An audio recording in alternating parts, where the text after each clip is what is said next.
Hello, everybody. Violence is back in the news in the United States, political violence, that is, as we speak. National Guard have been deployed to Los Angeles.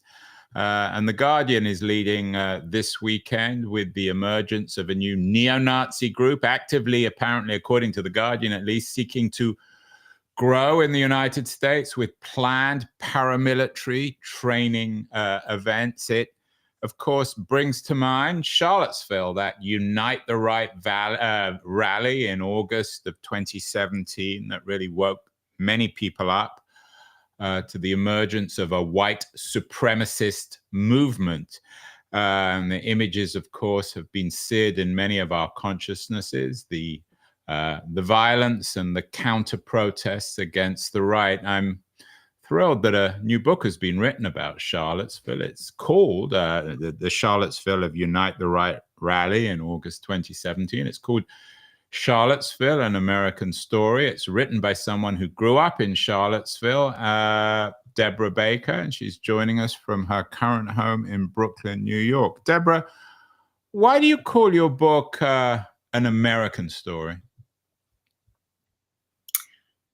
Well, because, as someone who was raised in Charlottesville, I was always taught to think of it as sort of the cradle of American democracy. The ideals of the Declaration of Independence as written by Thomas Jefferson, whose Monticello overlooks the city of Charlottesville. And similarly, the kinds of illiberal currents in American history that were evident on August 11th and 12th, 2017, with the arrival of Unite the Right, shows there's this answering American story, which is darker and less visible to people living with this idea that America's progressing evolving in positive, the arc of history is heading in the right direction. I've spent some time in Charlottesville. I was actually there a couple of times last year. I visited Monticello, as you note, the supposed birthplace of American democracy. But there's another story, of course, about Monticello, which is fairly self-evident when you go there. The story of Jefferson as a slave owner and Monticello as a slave plantation. Wasn't that also obvious to you growing up? Isn't that part of a self-evident part of the American story? Isn't that why Charlottesville has always been an interesting place, because it brings these two worlds together and then somehow encapsulated in the paradox of Jefferson himself? I think that's a pretty recent development. I grew up in the 60s and visited Monticello as a school child on school trips, and the fact that Jefferson was a slave owner was pretty well erased. I mean, they would refer to slaves as servants if they referred to them at all. And Sally Hemings and her relationship with Thomas Jefferson was not addressed in the least. That's a fairly recent development, and Monticello has done a great job in bringing that history to light. All countries, Deborah, don't need me to tell you this, have underbellies, things that are shameful. Is Charlottesville an American story because it's attempted to hide that story, or because it's particularly pronounced in the United States?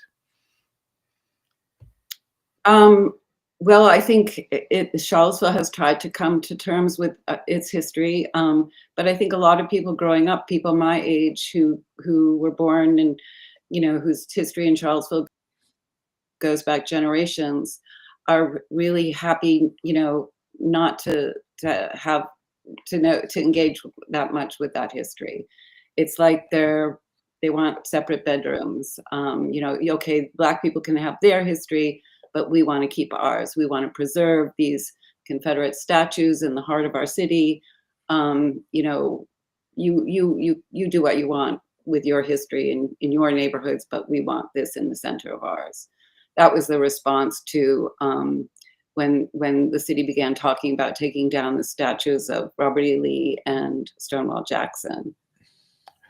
Yeah, and of course, and we're going to talk about this, that the demonstrations were triggered by those attempts to bring the statues down. But again, I wonder what's so outrageous even about a Robert E. Lee statue. I was in Washington, D.C. a couple of months ago. I visited Arlington Cemetery, and there's a huge Robert E. Lee memorial within the cemetery around Arlington House. And he's presented, again, as a rather tragic figure in American history, a man who made some very, very bad choices. Why is the bringing of Lee's statue down in Charlottesville, do you think, so symbolic of this American story? Perhaps the subtitle of the book, Charlottesville, might have been an American tragedy. Well, in the case of the Unite the Right weekend, yes, it was a tragedy. I think, the point about the Lee statue is that it's a monumental statue. It's not, a human-sized statue of this man. And monumental statues are generally, put up to inspire devotion and genuflection. And the basic thing is that Lee was a traitor. Lee took a vow to the Constitution to protect the United States, and instead, when it came to the Civil War, he decided to throw in his lot with Virginia. And so I think that was, yes, a tragic mistake that had, really profound implications. And he never wrote his memoirs, but even after, within 5 years of the end of the Civil War, and very soon after that, his image of him of this man was a Virginia gentleman, that he did his best to bring the country together after the war. This was part of the lost cause narrative of the Confederacy. He's not really someone we should be worshiping, and he had become a kind of idol for the South, first Virginia, the South, and then the rest of the country. Given his sort of brand as the great uniter after the war, which there's not that much evidence of. Grant had great reservations about how he behaved. He did not take defeat like a soldier. He was stirring the pot, in those 5 years of grievance. So I think that he didn't believe that statues should be put up memorializing the Confederacy. I mean, it's different to put up a statue for a regular soldier as part of, remembrance, but, honoring them or idolizing them is a completely separate thing. And as historians have shown, these statues tended to go up as a way of sending a message to the Black community to keep your head down. A lot of them went up in the 1920s, which was at the same time as the rise of the Klan. And they were used, even this one, this particular statue, the week that it was raised, saw cross burnings on the mountains surrounding Charlottesville, a bombing of a Black church just outside Charlottesville. So, and a Klan parade down Main Street of Charlottesville. So the Black community saw very clearly what this was about. What was so shocking about the events that you write about? I think there was one person killed, who was run over almost by accident.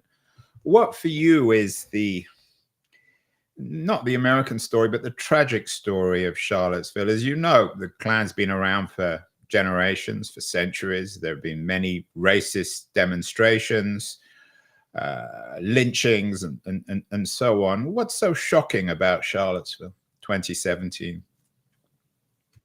Well, this book grew out of a shock at those images of Nazi flags, in a part of Charlottesville that I know well. Nazi flags, and a lot of flags that I couldn't immediately understand who, what they were about. So it was trying to understand, who were all these groups. You have the neo-Confederates, you have the neo-Nazis, but you also have these groups called the Identitarians and the Proud Boys, and then all these militias. So I was trying to understand, because I didn't feel that the press coverage seemed very unmediated. I wanted to understand just sort of the mechanics of how this all came together. And Charlottesville's a liberal, progressive kind of bubble.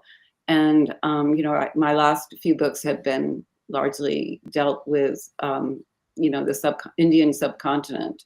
So I hadn't really been paying very close attention to America and American history. So this was sort of a wake-up call. It's like I didn't really understand where Trump came from, and I certainly didn't understand where all these from. So it was my effort to engage with my home, the blinders I grew up with, and who were the people that saw what was coming, who saw more clearly than anyone else what was coming, and prepared themselves and prepared the city. And why did their warnings fall on deaf ears? Those were the kinds of questions I was asking myself before I even decided to write the book. I didn't think I was I'm not a journalist. I write about dead people mostly. The idea of writing about not just my contemporaries, but often people who are like half my age, was a little daunting for me initially. Of course, the event is remembered now in part when Donald Trump said there were very fine people on both sides. What's your interpretation of some of the characters who were involved in this event on the right? People like Richard Spencer and Nick Fuentes. They become, I don't know, household names, certainly legendary figures on the right, and perhaps also on the left. I guess there's two interpretations. On the one hand, these are just crazy guys sitting in their basements on the internet saying absurd things and finding equally absurd people to follow them. On the other hand, they represent a real threat to democracy in America. What's your take on people like Spencer and Fuentes in terms of the research? As you said, you didn't know much about this before you started researching the book. Are you more or less fearful of people like Spencer and Fuentes now, having researched and written this book? Well, I mean, I think the tendency to think of them as these, incels living in their parents' basements, trolling liberals, it sort of leaves us. I mean, that's sort of the way we're encouraged to think of them, and that makes them seem kind of pathetic. But actually, they're very, very dangerous people, and they showed that on the weekend of Unite the Right. We since, when I first watched the Mother's Day Tiki Torch, which took place in May, several months before the Unite the Right rally took place in what was then Lee Park, I thought, what is this? You will not replace us. What does that mean? Jews will not replace us. I didn't know that slogan, that chant. It didn't make any sense to me. But now you have, this, this line basically being parroted by the Vice President of the United States, by Tucker Carlson, by, it's become, they are mainstream ideas now. They're not freakish, basement ideas. They are totally mainstream. They are totally institutionalized now. And, so I understand people, it's happened so quickly that a lot of people, are tempted to dismiss them, but, they are now, going through our libraries and tossing out the histories that have only recently come to light. So, yeah, I mean, I felt like it's strange for me to see them, to see Nick Fuentes at Mar-a-Lago, Kanye West. Richard Spencer had kept a low profile since the end of 2017. There was a case brought against him and the other organizers of Unite the Right. But with the war in Gaza, or the war on Gaza, he's resurfaced. This is a great opportunity to spread anti-Semitism. For him, he's in conversation with Nick Fuentes. So they're not entirely gone. They've just been institutionalized. But haven't these types of people, as I said earlier, always been around? We did a show a few months ago with John Gantz. His book, When the Clock Broke, has done very well. And it features centrally, in some ways, David Duke. We've done other shows on Duke's reinvention of himself, rebranding of himself in the 1990s. In your view, people like Spencer and Fuentes, are they just the next coming of David Duke and the attempt to sanitize the Klan? Yeah, but they've been a lot more successful than David Duke ever was. Yeah, as I say, these ideas are now, the rationale behind our present administration, getting rid of affirmative action, basically trying to send us back to the dark ages.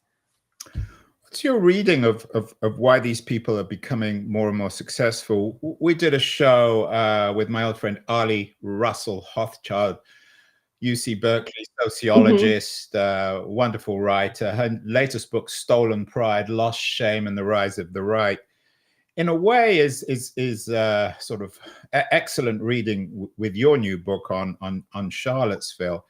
It's about Pikeville, Kentucky. And it's a narrative about the kind of event you wrote about that almost happened in Pikeville and then didn't. And she writes about the pride and prejudice and shame of working class small town America. And she features a man called Matthew Heimbeck, who was involved with the right wing, the intended right wing rally in Pikeville. And then she spent a lot of time talking to him.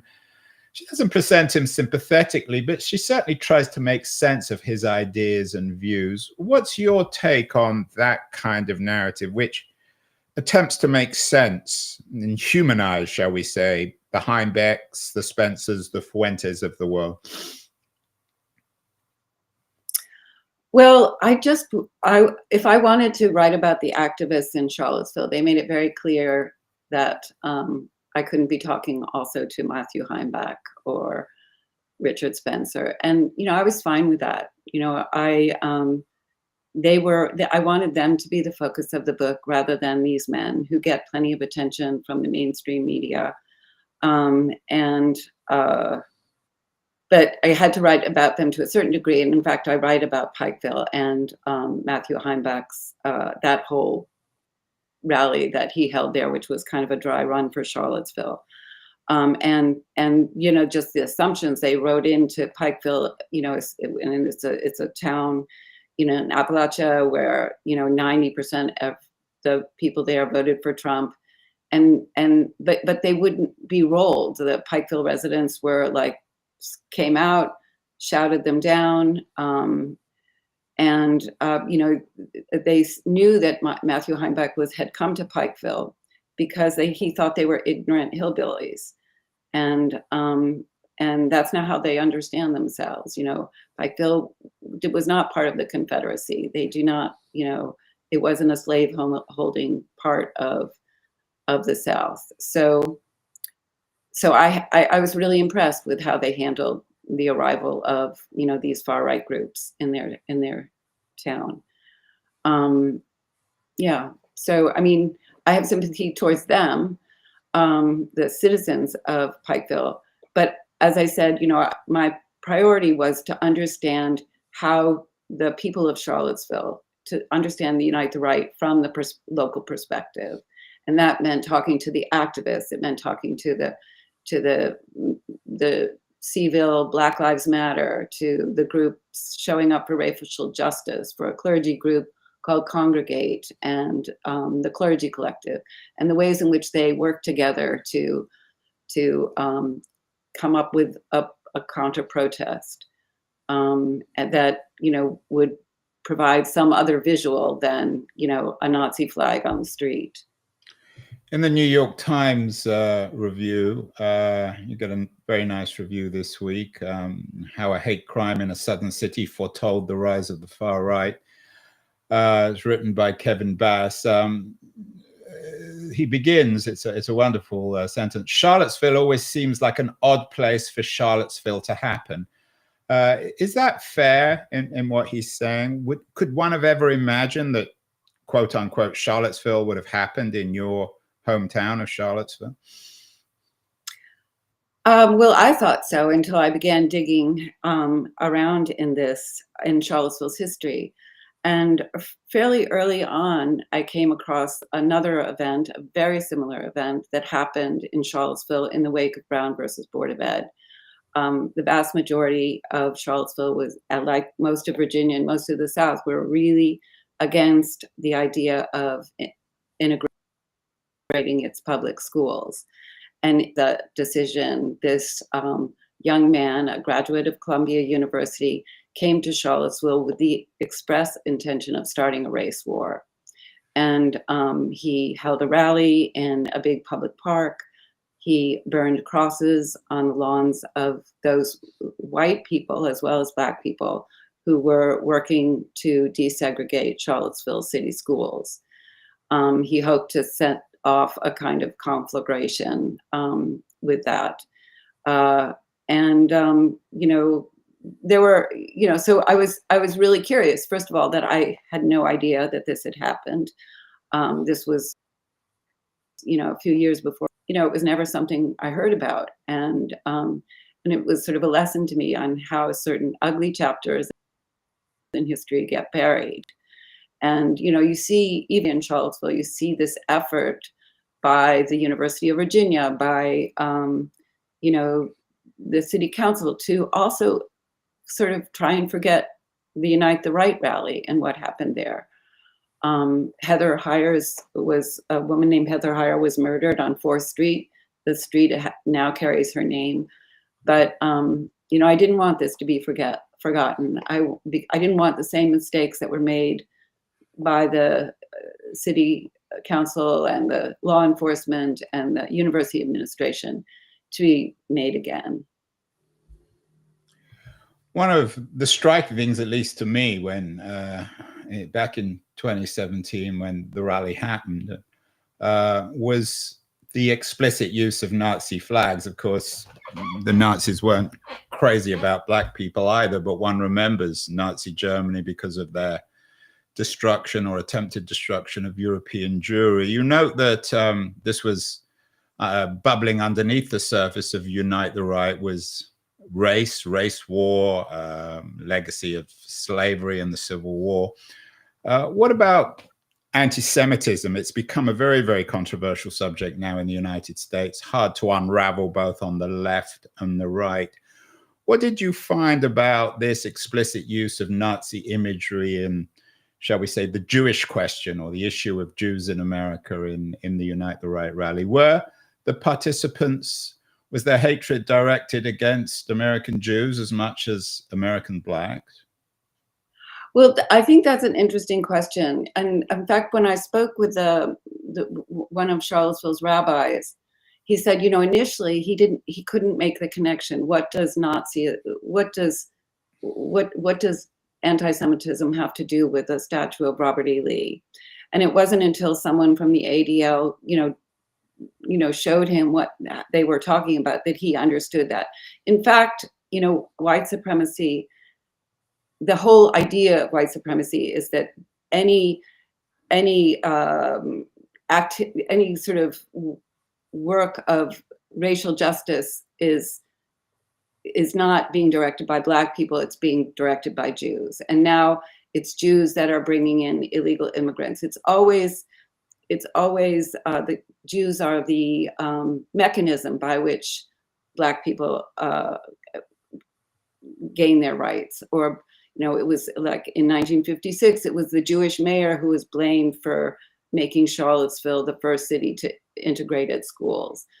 It's as if, they don't understand that Black people are not entirely without agency. So they have to say that, that the dark side is all being, the Jews are orchestrating it all. That's so it sort of marries, European fascism with Dixie flavored white supremacy. That's, and I was confused by that at first too. And it was, only by, digging into this history that I saw that this has been a consistent thing throughout American history, predating World War II. Catholics used to be part of that. Right, Catholics were once the problem, well. now they're the solution. As I noted, Trump famously said there were fine people on both sides. He's back in power again, his second term. He claims he won a landslide, probably an exaggeration, but he certainly is the legitimate president. In your thinking and writing and research about Charlottesville, is America now Charlottesville in your mind? Has it become Charlottesville? Yes, it is. It is. You see it. You see this only now, instead of these sort of hodgepodge of, neo-Nazis and neo-Confederates and militias, you see that those are now being institutionalized. You have, the Homeland Security, you have ICE, you have the Border Patrol, all those military arms of the federal government are now to bear on all kinds of migrants, not just immigrants, but German ladies or Canadian women, or everyone is, and ordinary civilians who are standing up for their communities, as you see in Los Angeles. What about, though, the conditions, Deborah? You're in what some people think of as the People's Republic of Brooklyn, where I know Donald Trump is not particularly popular. But aren't there legitimate reasons, given the destruction of small-town America, the crisis of opioids and unemployment and violence? Aren't there legitimate reasons, at least for, if not voting for Spencer or Fuentes or Heimbach or even Trump, at least being concerned with the condition of contemporary America? Yes, and I tried to, talk about, just what kinds of conditions, created someone like Spencer. Spencer, we came of age during the Forever Wars, in which, he watched a president lie about, weapons of mass destruction. And no one paid a price for that. And that was also very sort of destabilizing for me to watch those wars, just go on and on and on and on, to see those countries destroyed, to see, these young men who signed up for the military and women in the wake of 9/11 just be, cannon fodder. And just the way we destroyed two countries that, and that had nothing to do with the attack on America of 9/11. So, I mean, and Trump called that out, to his everlasting credit, Trump called that out. And Hillary Clinton didn't call that out. She voted for the war. She was a cheerleader for the war. So, I mean, I think that's very real history. And one of the leaders and organizers of Unite the Right is a man named Nathan D'Amigo, who had an organization called Identity Europa, which was founded about the same time as the Proud Boys. And, he was an Iraq War veteran, and he suffered from post-traumatic stress syndrome. And he was radicalized in prison by another Iraq War vet, who gave him, all these Nazi reading materials. So, I mean, we can't ignore that was a very destabilizing event in a lot of people's lives, and it's really hard to get past that. the local man who organized the Unite the Right, who was sort of the spearhead behind it, graduated from UVA into the shattered economy of 2008, in which, the banks were able to, be made whole, but, vast swaths of American society was gutted. Their savings, they lost their homes. And this man originally had joined the Occupy Wall Street movement, and it was from there that he went into, the far right white civil rights movement. So, and these are both, self-inflicted wounds as far as America is concerned. And, I don't think we've scraped the bottom of the implications and repercussions yet. Is history repeating itself then in terms of your research? I know you bring up Ezra Pound, who has a curious association with Charlottesville, of course, neo-fascist in the First and Second World War, responding to the uncertainty and upheavals in Europe, sympathetic to European fascism.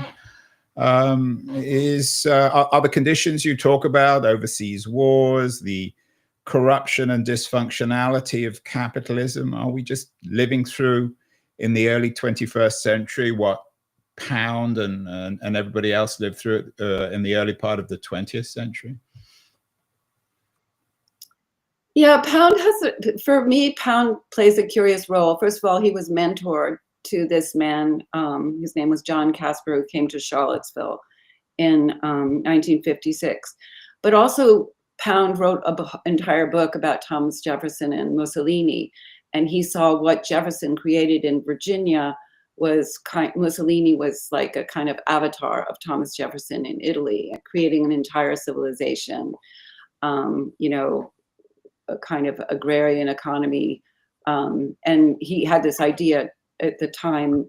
Trump was, he was accused of treason, and rather than execution, they put him in an insane asylum, and where he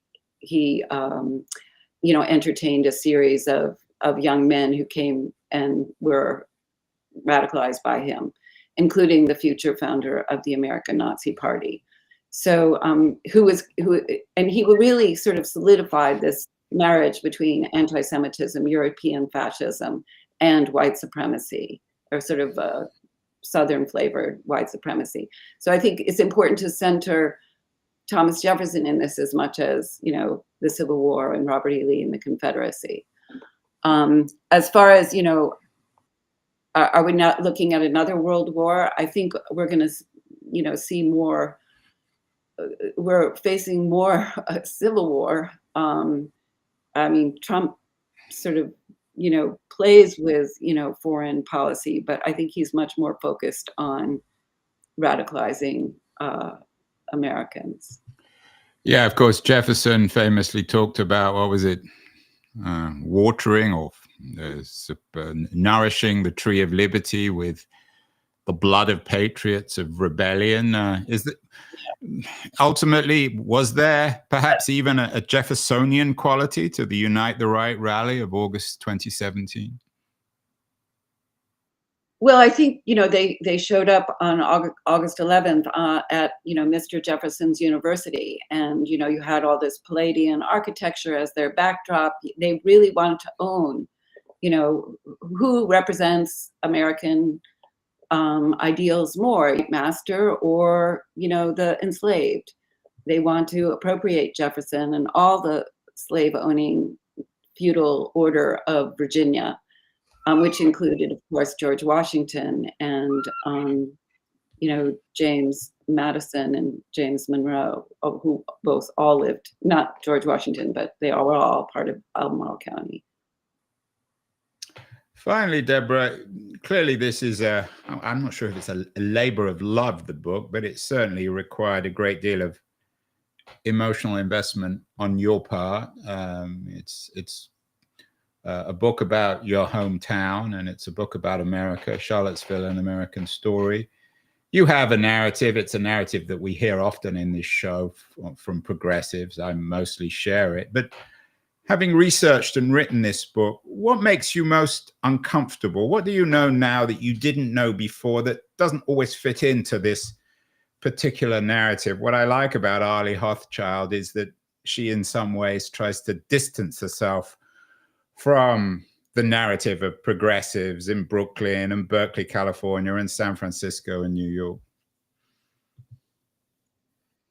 No, I agree with you about her work.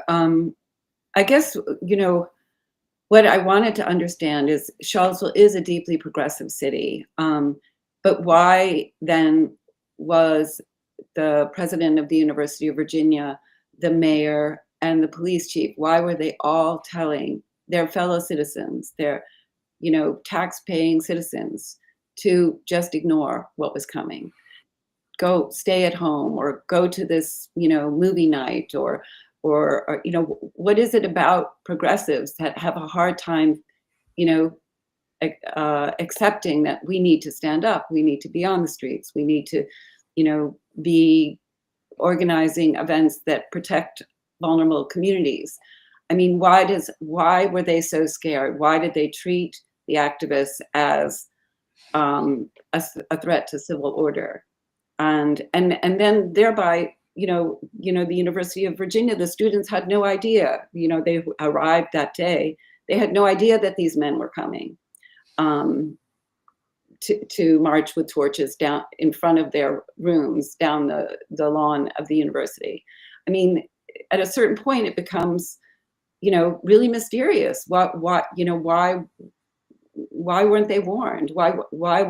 Did they close? Does the university intent on closing their eyes to what was coming down, the pike for them? So I wanted to understand why all these warnings, why these people were not listened to, and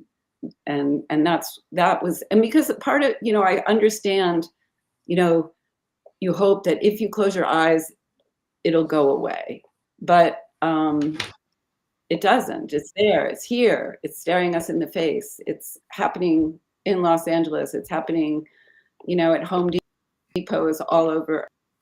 They're wearing masks, they're, have shields, they have guns, they're back, in strength. Yeah, maybe we will title this conversation, "If You Close Your Eyes, It Will Go Away," or actually, "If You Close Your Eyes, It Won't Go Away." So what should people do? I remember that story of Bobby Kennedy, who studied law at UVA, who invited, I think it was Ralph Bunce, African-American, he won the Nobel Prize, to speak at the university and at the law school. And there was considerable resistance. And of course, Bobby Kennedy, as he was wont to do, didn't back down. Is that what we should all do? Refuse to back down, demonstrate? Yeah. And I think we should listen to people like Ralph Bunche. We should listen to people who have been on the front lines, who understand that this has never gone away. That we have to listen to them. We have to understand that they feel very vulnerable. If you look at the African American community, Donald Trump just embodies their worst fears about America. And what has been hidden is now in front of all of us, and we have to listen to the people who've made whose voices we've shut out in the past and continue to shut out. Well, there you have it. If you close your eyes, it won't go away. Warning from our guest. An important new book on Charlottesville, on the demonstrations there of 2017 of the violence, an American story. It continues to be an American story. Thank you so much, Deborah, for sharing your story, both of the book, Charlottesville and Your Own Life. Congratulations on the book. It's getting great reviews. It was brilliantly reviewed in the New York Times. And keep well, keep writing, keep resisting. Thank you so much. Thank you for having me on.